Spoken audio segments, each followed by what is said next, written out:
Hello, this is a Inuit folk tale called Skeleton Woman. It's one of my favourites. Let's go.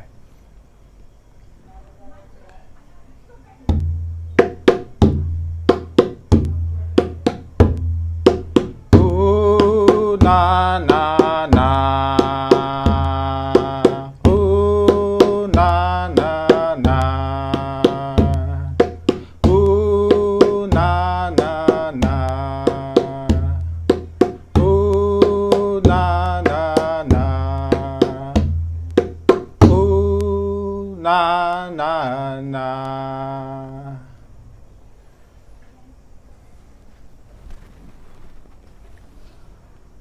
Nobody can quite remember anymore why it happened.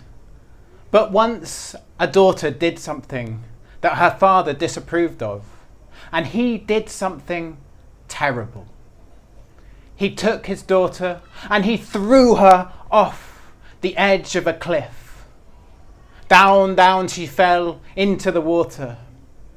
Her body was crashed and smashed around by the waves. Down under the water she went. And it is said that her eyes were eaten by the fish.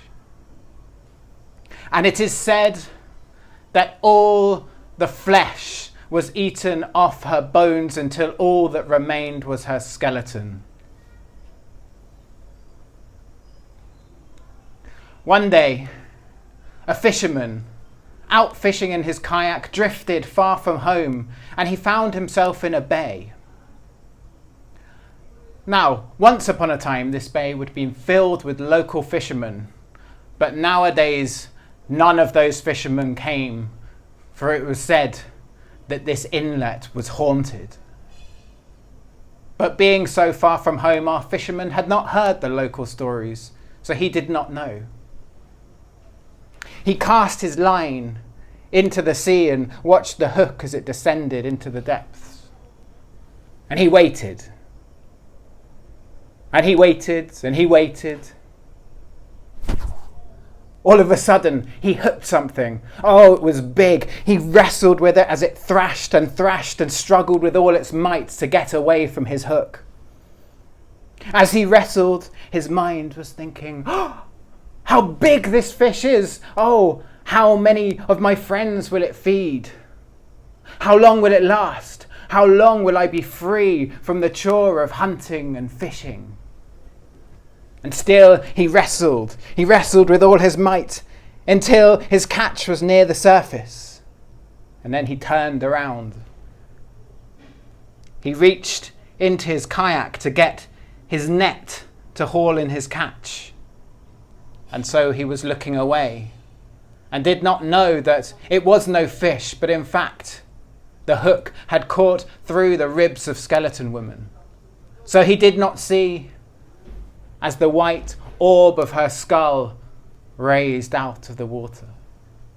He did not see the bleached white coral living in the space where her eyes should be. And he did not see the crustaceans living between her teeth. Ah! He cried as he turned back, and he saw those long white teeth of Skeleton Woman crunched over the prow of his kayak. Once more he turned, this time bringing back the big wooden oar, and he began to beat and thrash down on Skeleton Woman's skull until she let go. Then he turned his kayak and he paddled and paddled and paddled and paddled and paddled faster than he had ever paddled before, not knowing that Skeleton Woman was tangled up in his line. As fast as he paddled over the sea, he looked behind her, and there was Skeleton Woman almost running upright along the water behind him. He slid his kayak up onto the shore and jumped out and ran over the rocks. Bumpety bump, bumpety bump. Behind him, as he looked over his shoulder, there over the rocks, behind him was Skeleton Woman. And he ran over the frozen tundra. As he looked back, there too was Skeleton Woman coming over the frozen tundra. As he passed by the place where they store all the frozen fish, Skeleton Woman too was dragged over, and she reached her hands down and she picked up the frozen fish and gorged on them and ate and ate and ate as she had not eaten for so long, filling that void inside of her. Still the fisherman ran until at last, with relief, he saw his snow house. He dived into the tunnel. There he sat in the darkness of his home, his heart beating like a mighty drum. He breathed and he looked up and he thanked the gods. He thanked Raven. He thanked Sedna for bringing him back here in one piece. Well, you can imagine his surprise as he leant forward and lit the whale oil lamp, when there before him was the tangled, mangled, twisted body of Skeleton Woman, her ankles over her shoulders, her arm bones protruding through her rib cage, her skull hanging off at an ungodly angle. But maybe it was something about that warm glow of the lamp. Or maybe our fisherman realised just how lonely he was. But something in that moment made him change. He no longer felt fear. And he decided to help. And so he knelt down before Skeleton Woman and he began to untangle the line. And as he did so, he sang in an almost motherly-like tone.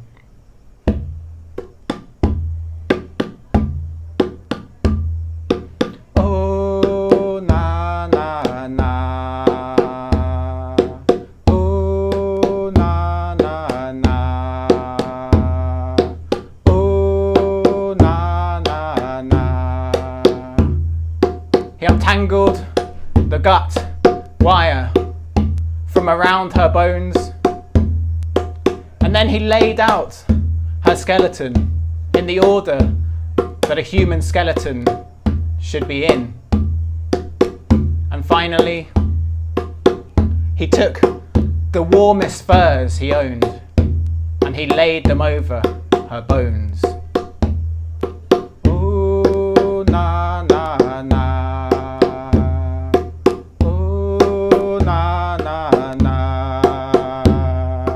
Oh, na, na, na. Oh, na, na, na. The fisherman then cut a lock of his own hair from his head, and he used it to light a warm, bright fire in the centre of his snow house. And then he sat and he began to restring the gut line around his fishing stick. And he began to oil the precious wood.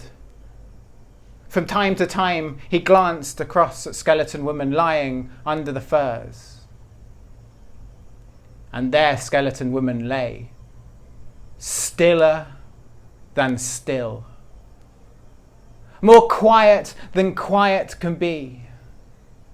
For she was so afraid that even the smallest of noises, the smallest of movements would cause the fisherman to come and collect her bones and throw them down onto the rocks outside and destroy her completely.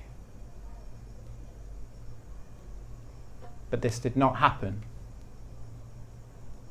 The fisherman soon began to feel drowsy, and so he crawled under his own sleeping skins, and very soon he was asleep.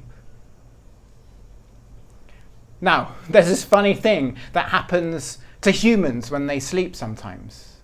And nobody quite knows why exactly, but a tear will sometimes drop from the corner of their eye and run down their cheek.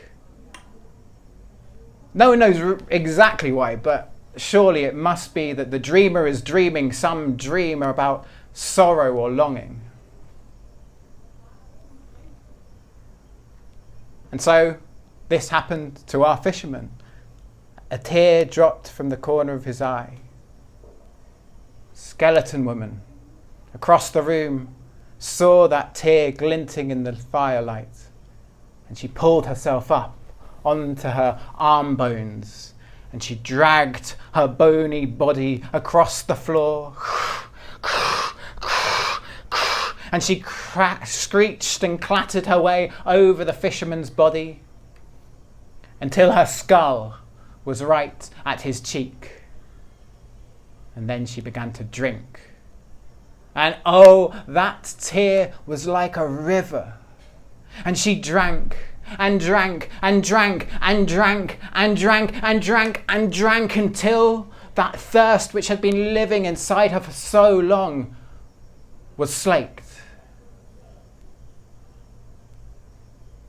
And then Skeleton woman lay down next to the fisherman, and she felt his chest. And then she reached inside of him and pulled out his mighty heart, that beating drum, and she began to beat it.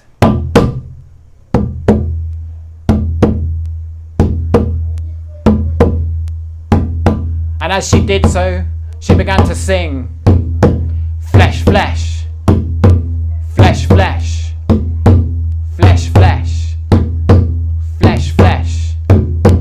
And as she sang, the flesh began to appear back on her bones.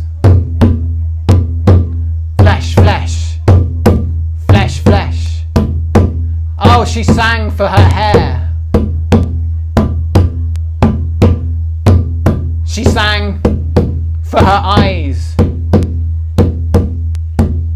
She sang for hands. She sang for her breasts. Flesh, flesh, flesh, flesh. And she sang for the divide between her legs. Flesh, flesh, flesh, flesh. And she sang for everything that makes a woman a woman. And finally, she sang the clothes off the fisherman. She crawled in next to him under the sleeping furs. She placed that beating heart, that mighty drum, back inside his body. And there she lay, skin against skin. When they awoke in the morning, once more, they were tangled. But now they were tangled in a wholly different way. They were tangled in a long and lasting way. Those people who no longer could quite remember how the woman faced that ill fortune in the first place now said that at that point she and the fisherman went away. And for the rest of their life, they were kept well fed and nourished by the creatures that she had known in her life under the sea as skeleton women. And that, the people say, is true. And that, the people say, is all they know.